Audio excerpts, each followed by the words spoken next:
ताला ने अपने फजल और करम से हमेशा हमको कामयाब और कामरान किया। जिद्दोजहद में सख्तियां रहेंगी तो उस जिद्दोजहद में कुदरत की तरफ से, अल्लाह की तरफ से यकीनन और मदद आएगी। रास्ते में कांटे होंगे तो यकीनन उन कांटों से और खाक और खून के दरियाओं से गुजरने से ही हम अपने ईमान को मजबूत भी करेंगे और अपने भरोसे को भी, और साथ ही साथ हमारे दिलो दिमाग में एक नया एतमाद पैदा होगा। तो मेरी आप तमाम से गुजारिश है कि आप बरसों से दो पार्टी को कबूल किए और आपने उनको अपना वोट और उनको सत्ता दी। आज मजलिस और बीटीपी गुजरात की जनता के सामने एक विकल्प के तौर पर, एक अल्टरनेट पॉलिटिकल प्लेटफॉर्म के तौर पर आपके दरमियान में आ रही है।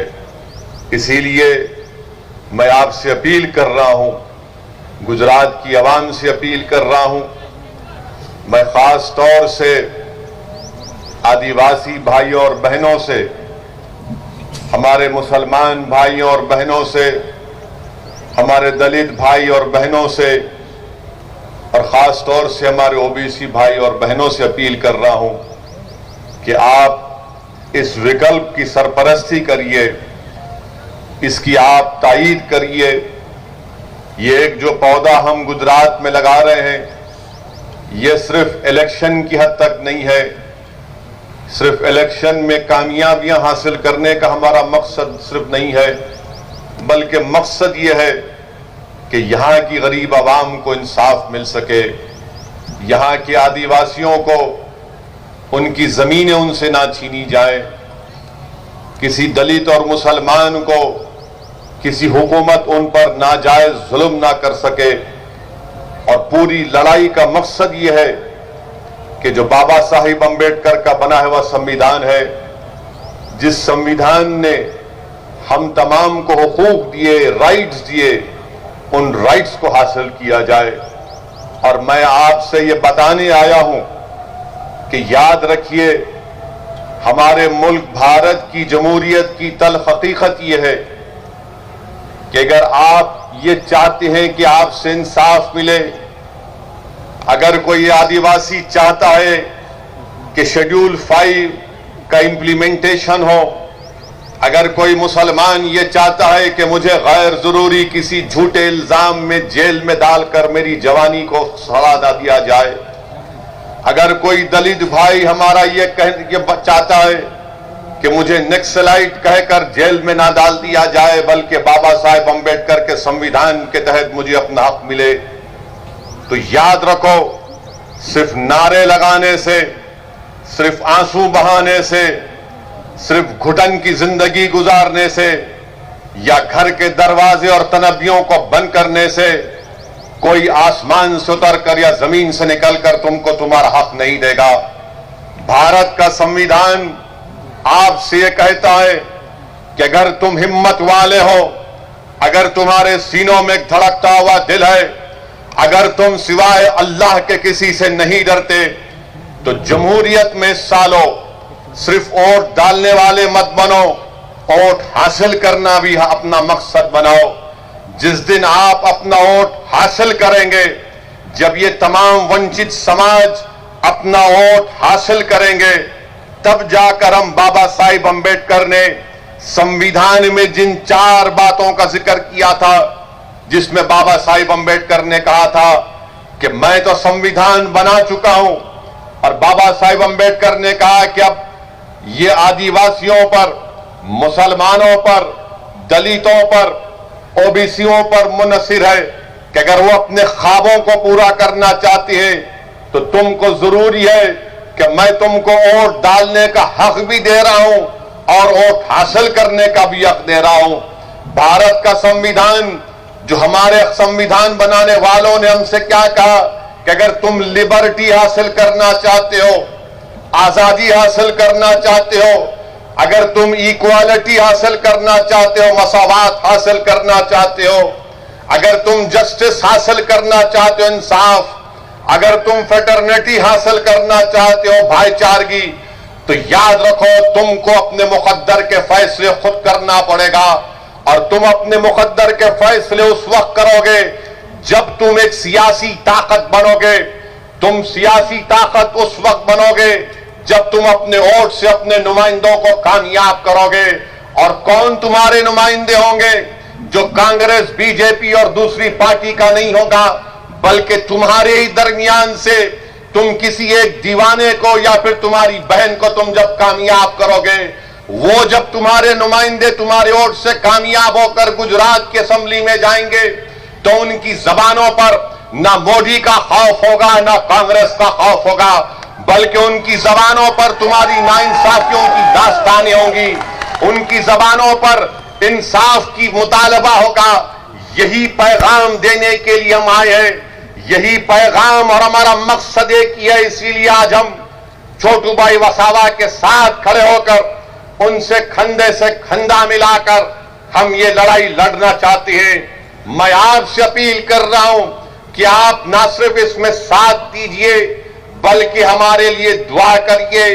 और आपसे अपील कर रहा हूं, याद रखो, जमहूरियत में डरने से कुछ हासिल नहीं होता। जमहूरियत में सिर्फ खामोश बैठने से कुछ हासिल नहीं होता। याद रखो, जो सबसे ज्यादा आवाज लगाएगा उसी की आवाज सुनी जाएगी। जो रोएगा दुनिया उसको और दबाएगी। जो डर जाएगा इख्तिदार की कुर्सियों पर बैठने वाले उसको और डराएंगे।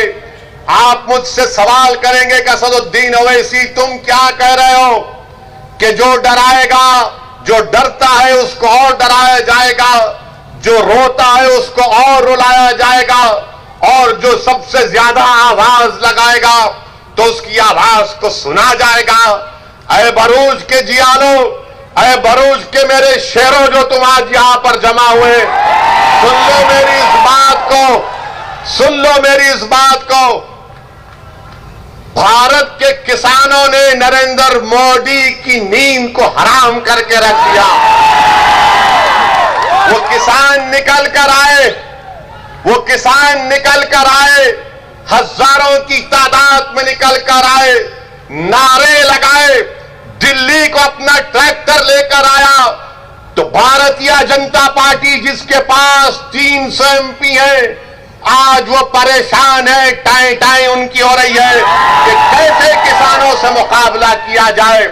वही इत्तेहाद के मजाहरे, वही जमहूरियत के मजाहरे आपको गुजरात में करना पड़ेगा, क्योंकि नरेंद्र मोदी, बीजेपी जानती है कि संसद में, विधानसभा में इनके पास इतनी ताकत है कि जो लोग चुन कर जाते हैं वो गूंगे बन जाते हैं, जिनको वोट डालकर भिजाया जाता है वो अंधे हो जाते हैं, बहरे हो जाते हैं। इसीलिए जमहूरियत आपसे मुतालबा कर रही है। अंबेडकर का संविधान तुमसे कह रहा है कि अगर तुम जिंदा कौम हो तो हरकत करो, हरकत में बरकत है। तुम्हारी खामोशी दुनिया को पैगाम दे देगी कि तुम जिंदा कौम नहीं हो।